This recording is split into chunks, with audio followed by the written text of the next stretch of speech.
తాజా అంశం చూస్తున్నాం. లిక్కర్ స్కామ్ దర్యాప్తులో మరో కీలక అంశాన్ని ఈడీ గుర్తించింది. కేవలం డిస్టిలరీల నుంచి కిక్ బ్యాక్స్ మాత్రమే కాకుండా మద్యం రవాణా వ్యవస్థను కూడా అక్రమ ఆదాయాల కోసం ఉపయోగించినట్లు ఈడీ విచారణలో వెల్లడైంది. మరింత సమాచారం మా ప్రతినిధి నాగార్జున తెలుసుకుందాం. నాగార్జున, ఈ లిక్కర్ స్కామ్ దర్యాప్తులో ఈడీ గుర్తించిన కీలక అంశానికి సంబంధించి వివరాలు ఏంటి? ఏపీలో వైసీపీ ప్రభుత్వం అధికారంలో ఉన్నటువంటి సమయంలో జరిగినటువంటి మద్యం కుంభకోణం కేసుకు సంబంధించి ఒకవైపు ఆంధ్రప్రదేశ్ సిట్ దర్యాప్తు చేసినటువంటి క్రమంలో దానికి ప్యారలల్ గా ఈడీ కూడా దర్యాప్తు చేస్తుంది. ఇందులో మనీ లాండరింగ్ జరిగినటువంటి అంశం మీద. సో ఇందులో చాలా మంది ఇళ్లలో సోదాలు చేసింది. దానికి సంబంధించి కొంతమంది విచారించింది, ఈడీ ఆఫీస్కి పిలిచి విచారించింది. సో దర్యాప్తులో భాగంగా కొన్ని కీలక విషయాలను కూడా గుర్తించారు.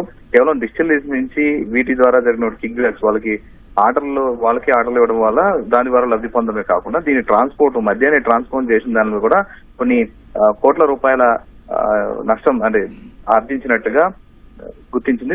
దీని ద్వారా ఏపీకి ప్రభుత్వానికి తీవ్రంగా నష్టాన్ని చేకూర్చినట్టుగా ఈడీ గుర్తించింది. సో 2019-2024 మధ్య ఈ లిక్కర్ పాలసీకి సంబంధించిన 19 వ్యక్తులు, సంస్థలు సిండికేట్ గా ఏర్పడి డిస్టిలరీస్ నుంచి వచ్చి 15-20% వరకు కిక్ వసూలు చేసినట్టు అప్పుడు ఈడీ గుర్తించింది.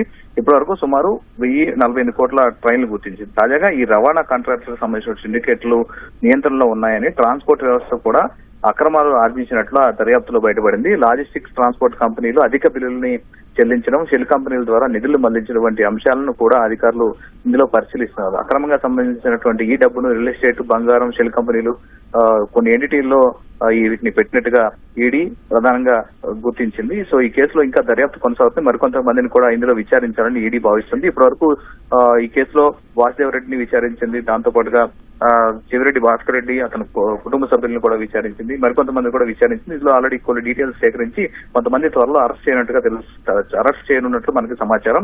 ఈడీ కూడా ఇప్పటి వరకు సోదాలు మాత్రమే చేసింది. ఇందులో చాలా ఎవరెవరికి లబ్ధి పొందారు, ఎవరెవరు ఏ డబ్బులు ఎటువైపు వెళ్ళారనేది మనీ లాండరింగ్ సంబంధించిన అంశాలు గుర్తించింది. సో ఇప్పటి వరకు కొన్ని వివరాలు సేకరించిన తర్వాత ఈ కేసులో కొంతమంది అరెస్టుకి ఈడీ అరెస్ట్ చేయాలని యోచిస్తున్నట్టుగా తెలుస్తుంది.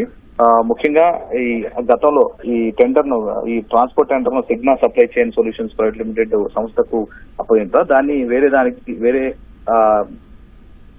ఎంటీఈ కేకేఆర్ అనేటువంటి ఎక్స్పోర్ట్ సంస్థకి కేటాయించి దాన్ని సబ్ కాంట్రాక్ట్ గా ఇచ్చి, సో వీటి ద్వారా అధిక మొత్తంలో ట్రాన్స్పోర్ట్ కి ఖర్చు కంటే అధికంగా డబ్బులు వేసి వాటిని ఇందులో ఉన్నటువంటి రాజ్ కసిరెడ్డి కావచ్చు, ఇతర వ్యక్తులు కావచ్చు, చాలా మంది దీని ద్వారా వచ్చినటువంటి డబ్బుని మళ్లించారు. దీని ద్వారా పలు ఆస్తులు కొనుగోలు చేశారని ఈడీ ప్రధానంగా గుర్తించింది. సో దీనిలో భాగంగానే దర్యాప్తు చేస్తుంది. దీనికి సంబంధించి ఇప్పటి వరకు జరిగినటువంటి నష్టానికి సంబంధించి అంచనా వేస్తుంది. దీని మీద మరొక ప్రెస్ నోట్ కూడా ఈడీ విడుదల చేసే అవకాశం ఉంది. త్వరలో ఈడీ ఏపీ లిక్కర్ స్కామ్ సంబంధించి కొంతమంది నిందితులపై కొడాలు జల్పించనుంది. ఇందులో కొంతమంది అరెస్ట్ చేయనున్నట్లుగా మనకు తెలుస్తోంది.